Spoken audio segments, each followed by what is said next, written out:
Pumunta siya dito? Dinala ka ng pagkain. Gawin mong inspirasyon itong mag-ina. Walang bubuhay sa kanila, pero gumagawa ng paraan. Sana i-improve yung sarili mo. Sige po. Ingat. Yung po mga kabayan, muli natin balikan ang taong nakatira dito sa ilalim ng tulay. Tingnan po, nabanggit niya po yung nakaraan ay siya ay isang driver at na-record daw ito at nawala yung mga gamit na lalo yung mga bigas. Ngayon, nagtataka tayo bakit hindi siya hinahanap ng kanyang amo. Kaya ang gawin natin ngayon, sabihin natin na hinahanap siya ng kanyang amo. Ang lalim pwede pagtataguan talaga dito. Nandito kayo siya. Silipin natin. Parang walang tao. Kuya? Kumusta? Kumain ka na? Ha? Lucky me? Suot ka muna ng damit. May dala akong bigas sa'yo. Para meron kang bigas. Kamusta ang buhay mo dyan?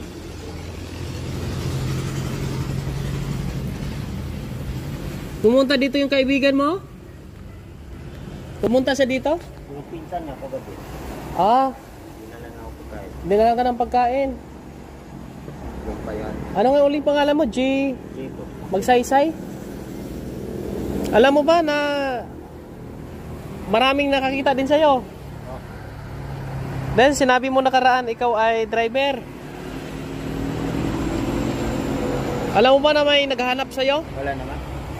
Hinahanap ka daw ng amo mo. Hindi, dumadaan naman dyan na. Ha? Binigyan nga ako isang kaban na maliit. Para sa Pinas. Ibig sabihin, alam ng amo mo na nandito ka. Kung bakit hindi kanya pinabalik doon? Hindi kanya kinuha. Sa akin naman yun. Ha? Ewan ko lang. Hindi ka na niya binigyan uli ng trabaho? Ewan ko lang, boss. Paano yan? Magtagal ka dito sa ilalim ng tulay, ang buhay mo ay ganito pa rin. Hindi ka lumalabas sa araw? Galing ako doon kanina. Galing ako doon kanina. Lagi kang nakasilong dyan? O sa gabi ka lang lumalabas? Galing ako doon. Saan? Sa yung tambayan ko doon. Doon ka tumatambay?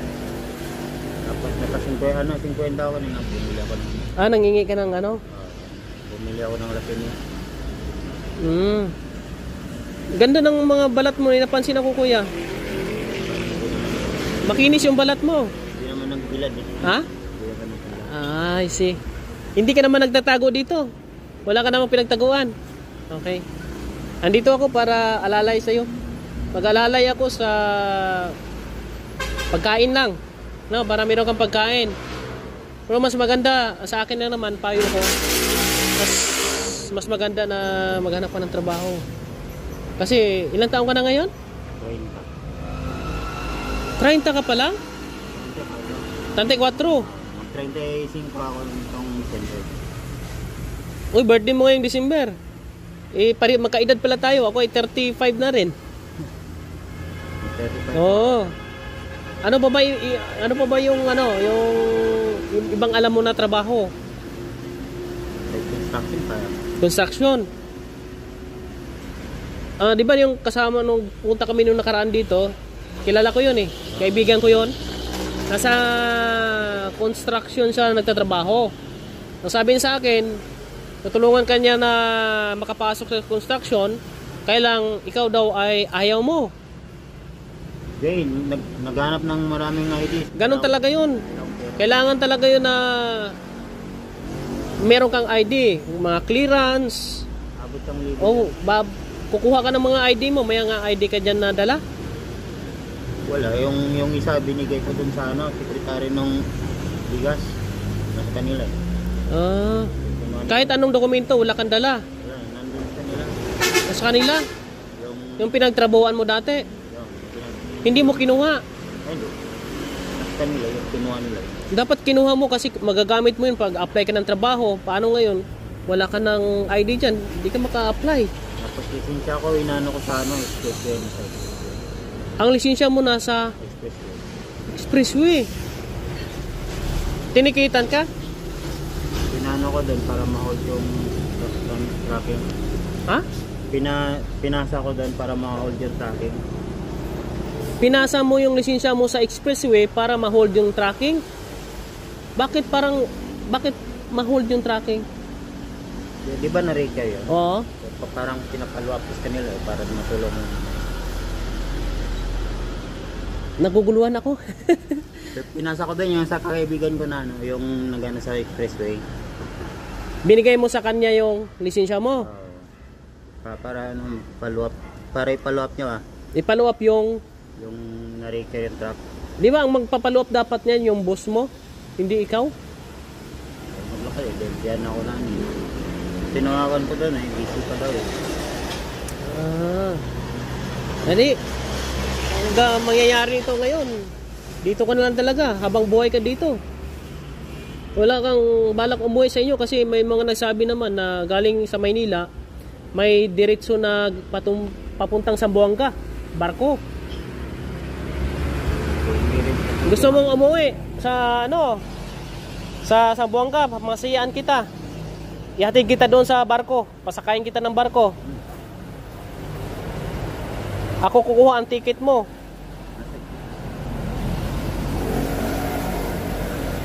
Sigurado yan. Kasi dati, sabi mo, di ba, pinauwi na kayo ng gobyerno, binigyan kayo ng libreng trip, pero hindi ka umuwi. Inatid lang kami dun sa ano Tapos saan? Hindi naman nila inatid lang kami dun sa tawag yan, yung sakayan ng barko. Sa pier? Oo, yun lang. Hindi naman binigyan namin yung ticket mo. Paano kung makapit ngayon sa barko? Ano ibig sabihin nun? Doon lang kami inatid nun. Eh baka hindi ka sumakay sa barko. Kasi pagka yung trip yung libreng trip ng balik probinsya ng gobyerno, yan ay gobyerno nang may sagot nun. Doon lang kami natin din. Pero hindi ka pinasakay? Eh, galing dito. Pinahin natin kami. Hanggang doon lang. Eh, tambay kami doon. Mga 2 araw. Tapos bumalik kami doon. Ngayon, binigyan ako ng yung pinakita ko sa'yo. Yun lang binigay namin. Wala kang ID dyan kasi pagsakay ka ng barko, kailangan ng ID. Pangalan mo, mga kompleto mong detalye. Kuha pa ulit. Saan ka kukuha niyan? Pintana. Chinese. Wala kang mga kamag-anak dito? O mga pinsan? Umuwi na po. Binenta nila yung lote namin yung nung lockdown. Sa 13. Sa 13, may kamag-anak ka dyan pero umuwi na din. Nung lockdown. Ano, tingnan natin kung ano pwede pang maitulong ko sa'yo. Kung gusto mong umuwi, pwede kitang pamasayaan sa barko. No? Pero, siguraduhin ko rin na nandoon ka sa barko. Makaalis yung barko bago ko alis. Kasi baka naman pag yatid ka sa pier. Yeah, ganun yun. Hinati lang kami doon eh. Tapos iwanan ka. Tapos hindi ka naman pala sumakay ng barko. Bumaba ka. Ang problema doon sa iyo. Kaya kung makauwi ka man. Doon lang kami natin eh. Tapos umalis yung sa pier lang natin. Marami kayo? Dalawa kami. Yung kasama ko. Sige, tingnan natin kung anong pwedeng may tulong sa'yo, no? At kailangan may ID ka. Oo. Yung papasok kami, 1,000 yung basta nun eh. Yung VIP sale, 1,000 yan, di ba? Oo. Abot yan. Wala akong pera yan. Maraming mga paraan para magkapira tayo eh. Mga mulutin ng kalakal, benta, ipunin. Pero siguro hindi mo magawa yon kasi di ka makakaipon, may bisyo kayo eh. Nagsigarilyo. Hindi mo maiwasan talaga yon. Tapos pagkain mo pa. Alam na mo pala ng boss mo, pwede ka ring lumapit kay boss mo. Kasi siya na ang boss mo eh. Na matulungan ka niya na maayos yung mga kailanganin mo, papilis. Binigyan ng 5 kilong bigas. Binibigyan ka ng 5 kilong bigas. Ngayon, wala na. Halika, bigyan kita ng bigas dito. Pero pwede kang umano din, oh.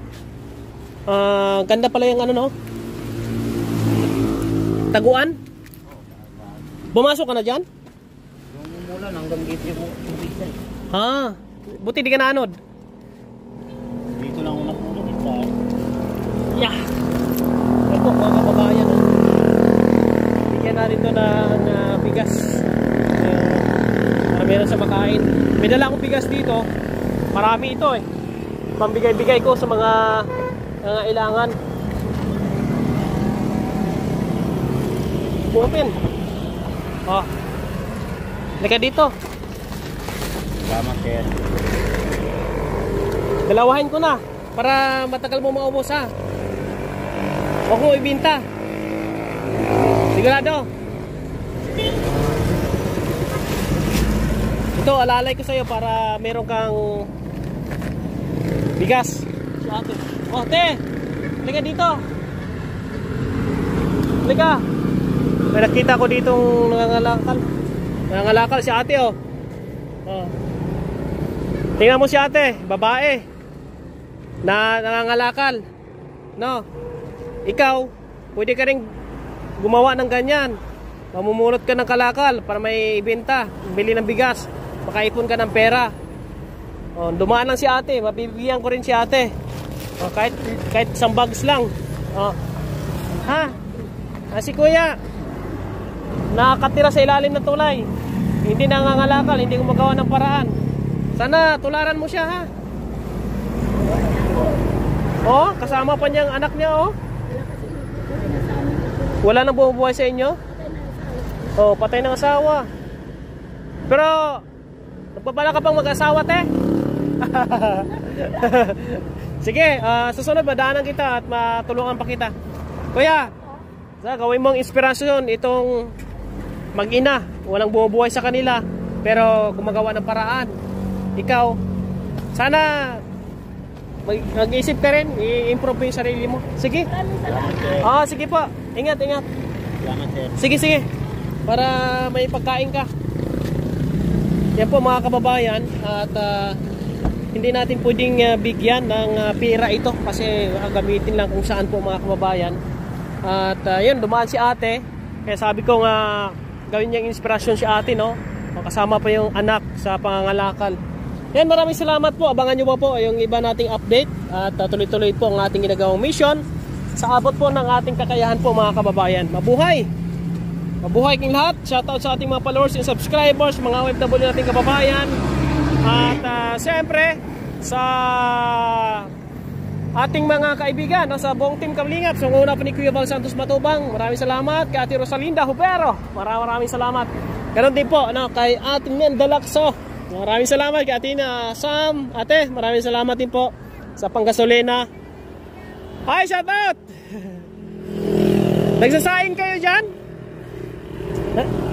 Nagsasaing kayo? O nagbabaon? Halika! May isa pa ako rito. Hali!